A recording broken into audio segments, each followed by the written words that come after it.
কখন আমি অন্ধ হয়ে জানি, বধির হয়ে জানি, সবই আমার কানে আসে।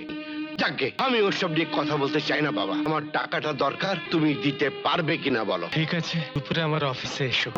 বাবা তুমি তুমি কেন খাবার নিয়ে এসেছো? ইস, এ কি অবস্থা হয়েছে তোমার? তাতে কি হয়েছে? ছেলের জন্য খাবার আনলে বাবার মান যায় না। আমি আসছিল, ভাবলাম আমি যখন আসছি তখন ওর আর এসে কি দরকার, তাই আমি নিজেই নিয়ে এলাম। কথা না বাড়ি খেয়ে নে। শুনলাম বাইরে খেয়ে খেয়ে পেটের অসুখ বাঁধিয়ে ফেলেছিস। বাবা মানে তুমি বরং রিসেপশনে গিয়ে বসো না। কি খাস তাও জানি না, অসুবিধের কি? খা, আমার সামনে খা, আমি একটু দেখি। কেন বুঝতে পারছো না বাবা? এক্ষুনি আমার পার্টি আসবে। বুঝতে পারি। আসুন আসুন মিস্টার গাঙ্গুলি, আসুন।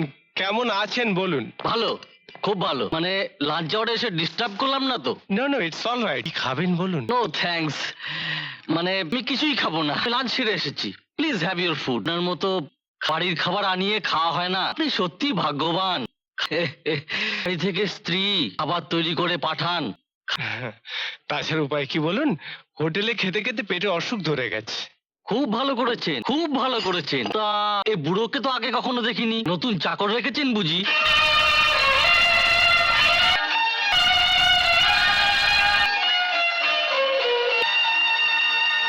দেখে বেশ বিশ্বস্ত লাগছে। মিস্টার গাঙ্গুলি, আপনি বরং কাজের কথা বলুন। এটাও তো কাজের কথা। আমিও তো এরকম একজন বিশ্বস্ত চাকর খুঁজছিলাম অনেকদিন ধরে। তুমি আমার বাড়ি থেকে খাবার এনে দিতে পারবে? আমি? হ্যাঁ, আমি তোমাকে ভালো মাইনে দেবো। আশ্চর্য, তুমি এখন এখানে দাঁড়িয়ে আছো? তোমায় বললাম না তুমি রিসেপশনে গিয়ে বসো।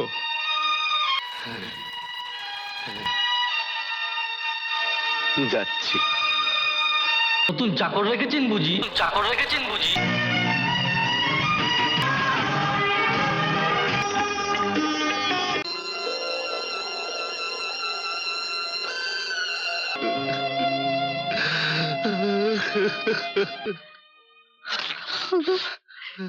কি হয়েছে হয়েছে তোমার? অমন করছো কেন? মমতা, আমি আমার জীবনের সবচেয়ে বড় পুরস্কার পেয়ে গেছি মমতা। আমি আমার ছেলের চাকর হয়ে ফিরে এসেছি মমতা। আরে কি ব্যাপার, তুমি আজ সকাল সকাল ফিরে এলে? মানে এমনি চলে এলো। এমনি চলে এলে? কি হয়েছে তোমার? কি আবার হবে? এই তুমি কিছু একটা লুকোবার চেষ্টা করছো, বলো কি হয়েছে? তো সেই তুষার ফোন করেছিল। ছোটদা ফোন করেছিল? বাবা মা সবাই কেমন আছেন? খুশি, তোমাকে একটু শক্ত হতে হবে খুশি। মানুষের জীবনে এমন অনেক ঘটনা ঘটে, এটা ঘটবার কথা নয়, কিন্তু ঘটে গেলে মানুষের কিছু করার থাকে না খুশি। আমাদের জীবনেও এরকম একটা দুর্ঘটনা ঘটে গেছে খুশি। অমিত, খুশি মা, মা, মার কি হয়েছে? তাহলে তুমি কথা বলছো না কেন? বলো মার কি হয়েছে, বলো। মায়ের হঠাৎ স্ট্রোক হয়ে লোয়ার পোর্শন প্যারালাইজড হয়ে গেছে। না, তুই শান্ত হ খুশি। তুমি একটু শান্ত হও, টিকিটের ব্যবস্থা করব। যত তাড়াতাড়ি সম্ভব আমরা কলকাতায় যাব খুশি। আমার আর কিচ্ছু ভালো লাগছে না, তুমি তাড়াতাড়ি করো করো তাড়াতাড়ি। আমি খুব দুঃখিত রাজনারায়ণ বাবু, আমি